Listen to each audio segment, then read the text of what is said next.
perasaan ya? Iya, perasaan. Kalau perasaan sih sebenarnya secara alamiah kalau dikatakan ini adalah amanah. SPW dalam konsepsinya sebetulnya memberikan kemampuan atau kompetensi tambahan terhadap para peserta didik atau dalam ini yang akan lulus, bagaimana sih menjadi sebuah orang entrepreneur. Jadi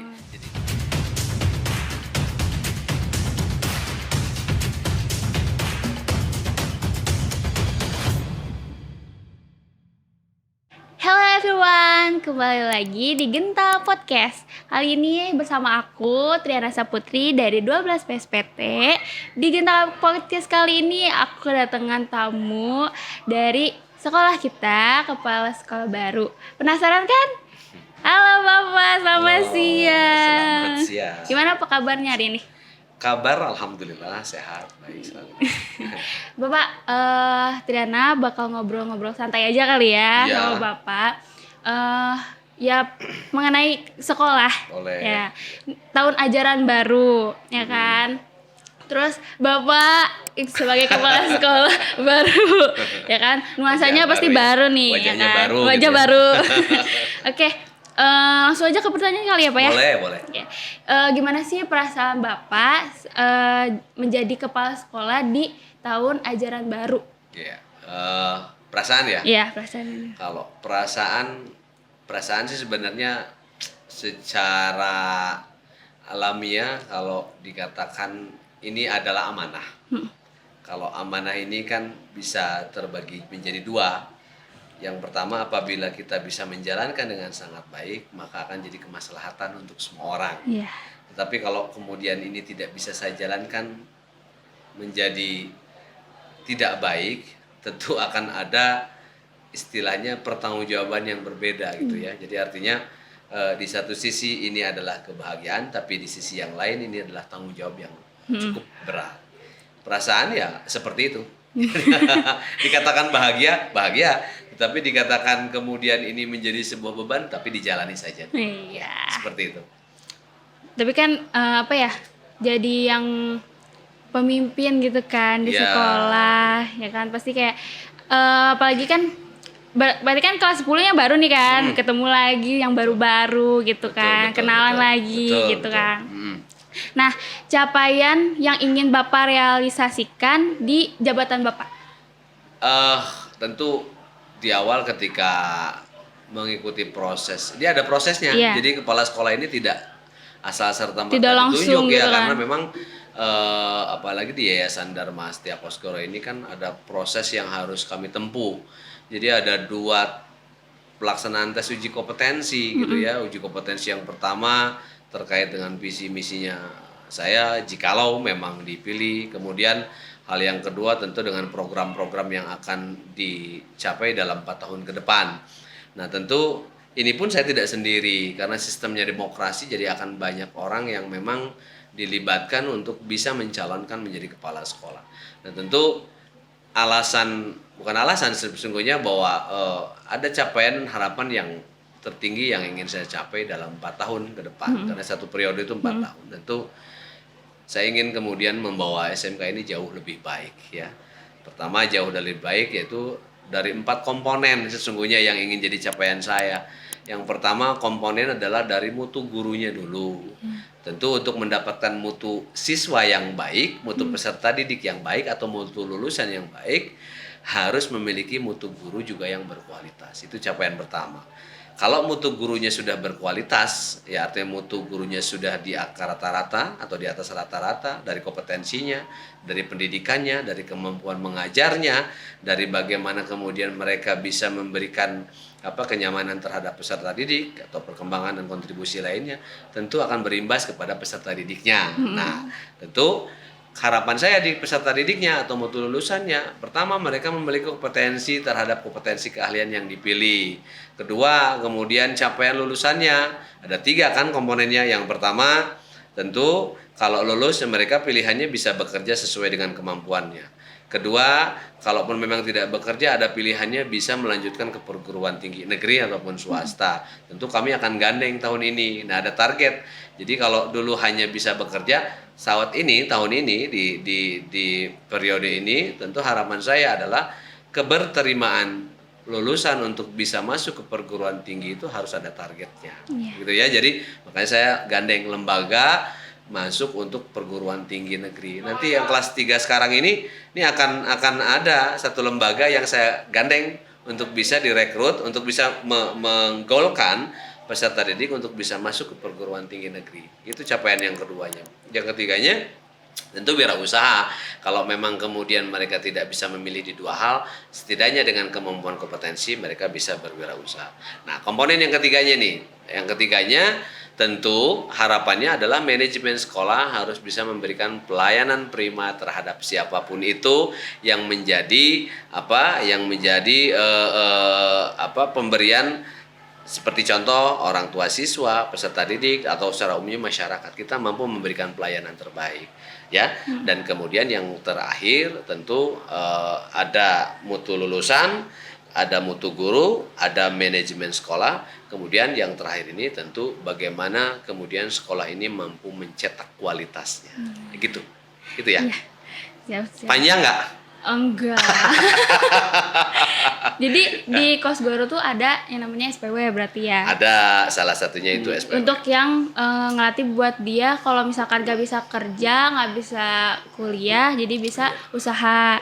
SPW dalam konsepsinya sebetulnya memberikan kemampuan atau kompetensi tambahan terhadap para peserta didik atau dalam ini yang akan lulus, bagaimana sih menjadi sebuah orang entrepreneur.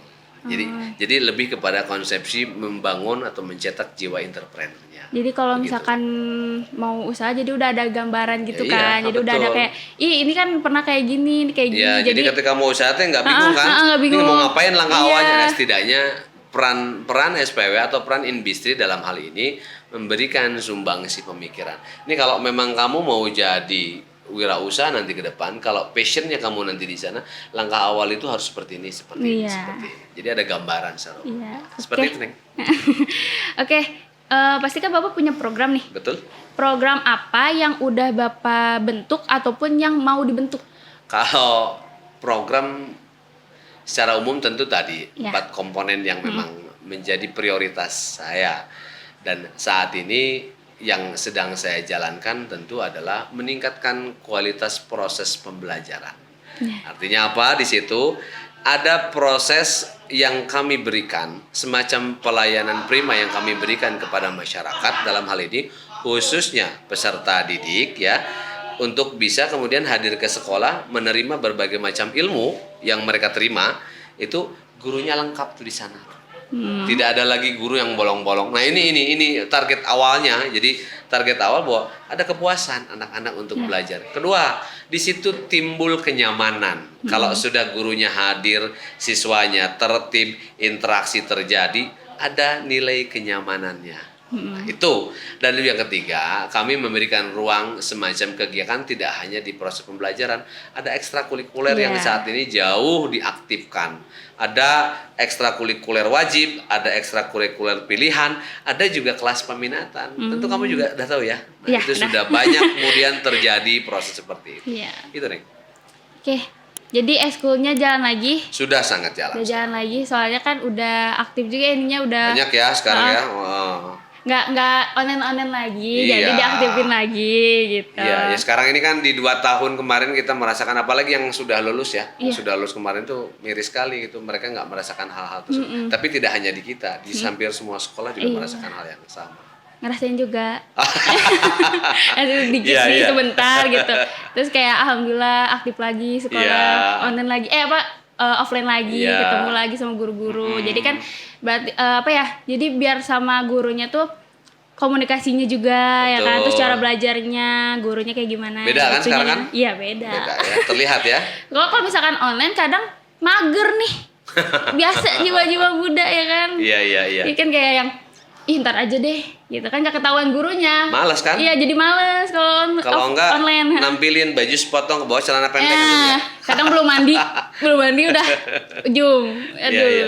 Nah, Terus aspek paling penting yang harus dipenuhi seorang siswa untuk layak di sekolah di SMK Kosgoro. Kalau aspek secara umum sih normatif ya, karena secara standar usia jelas untuk masuk di kelas 10. Kedua tentu secara aspek secara umum artinya mereka sudah memenuhi kriteria lulus SMP jelas. Tapi ada beberapa aspek yang memang menjadi prioritas kami. Pertama, kami hanya inginkan bahwa siswa nyaman sekolah di SMK Kosgoro. Niatan pertamanya itu mau belajar enggak gitu kan. Jangan sampai hanya karena ada dorongan. Harusnya itu timbulnya dari diri sendiri. Oh ya, saya mau masuk Kosgoro, tentu ingin pilihan jurusannya ini. Silakan menyamankan di sana. Jadi memang tidak ada aspek yang lebih dan harus diistimewakan. Untuk masuk ke SMK Kosgoro, artinya pertama harus atas dasar keinginan siswa tersebut. Kedua, harus kemudian atas dasar pilihan jurusannya.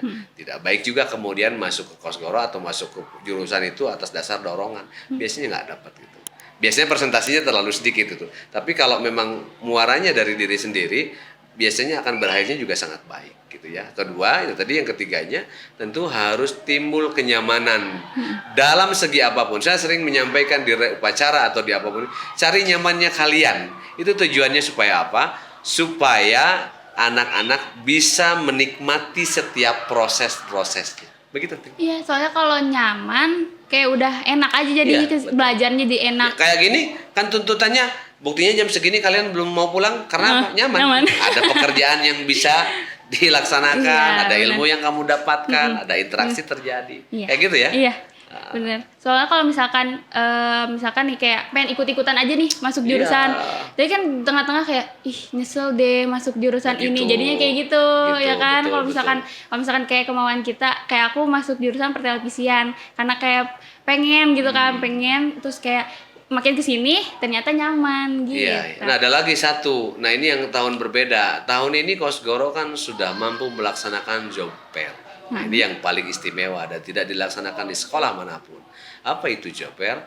Fasilitas yang memang kami laksanakan, kami bekerja sama tentu dengan Dinas Ketenagakerjaan itu untuk menampung ya para lulusan, baik lulusan dari SD, SMP, SMA, SMK, akademik sampai perguruan tinggi yang memang belum memiliki pekerjaan. Tahun lalu ini perdana itu ada 32 perusahaan yang memang masuk ke dalam job fair tersebut. Itu kurang lebih sekitar di hari pertama ada 4.000 atau 5.000 tidak salah, hari kedua sampai 4.000 yang kemudian melamar. Nah, tentu ini harus bisa dimanfaatkan oleh para alumni SMK Kosgoro karena job fair ini akan dilaksanakan setiap tahun. Begitu. Jadi kalau misalkan kita bingung mau kerja di mana atau belum keterima di Ada mana-mana, fasilitas jadi itu. bisa kita fasilitas ikutin itu ya. Ya. Orang luar saja masuk, masa alumni enggak? Iya. Kan gitu ya. Tentu ada 32 perusahaan, silakan dipilih gitu. Tinggal kamu, kasarnya gini, saya ngelamar ke sini, ya silakan nanti. Tentu ada nilai-nilai lebih gitu. Jadi ini adalah sebuah kesempatan yang harus dimanfaatkan karena tidak semua sekolah mampu melaksanakan program job fair tersebut. Apalagi kan yang kejadian yang kemarin COVID kan ada yang Iya, di PHK betul, ya kan, susah betul, lagi betul. nyari kerjaan. Jadi dibantu sama Betul, program Apa? job fair itu Job sendiri. fair. Nah, ini adalah program tahunan. Program tahunan dan alhamdulillah kemarin job fair itu banyak alumni yang ikut serta. Udah ada puluhan tuh yang ikut serta, alhamdulillah. Setidaknya artinya sekolah memberikan ruang seperti itu. ya udah mau udahan nih. Nggak kerasa ya. Iya. Tapi sebelum ditutup Genta podcastnya, ada gak sih Pak harapan untuk SMK Kosgoro? Harapan tertinggi saya ini tentu kan kalau harapan itu kan cita-cita ya. Artinya bahwa saya berkeinginan bahwa SMK Kosgoro ini menjadi sekolah vokasi terbaik. Tentu muara terbaiknya dari apa? Kalau dipublish secara umum tentu terbaik di antara sekolah-sekolah vokasi lainnya gitu. Tetapi dalam konsepsi saya pribadi atau bahwa terbaik dalam dirinya bahwa Kosgoro ini bisa diterima oleh masyarakat, mampu memberikan lulusan-lulusan yang terbaik. Dalam hal ini mutu lulusan memiliki kompetensi yang unggul dan merata. Nah, ini saya garis bawahi nih. Unggul merata itu apa? Jadi yang lulusnya itu, misalkan anggap ada sekian ratus yang lulus, semuanya memiliki kompetensi yang rata. Jadi tidak misalkan 120 yang lulus, 20 yang kompetensinya bagus, 40 nggak memiliki kompetensi. Saya nggak mau kayak gitu. Tapi tahun ini harus memiliki kelulusan unggul merata. Setidaknya semuanya lulus dengan memiliki kompetensi. Itu harapannya, seperti itu. Ya. Oke, itu harapan dari Bapak sebagai kepala sekolah baru di SMA Kosgoro. Oke, terima kasih kalian udah menemani kita gitu, nonton kita, doaan ya kan. Oke, sampai jumpa di Genta Podcast selanjutnya. Bye guys.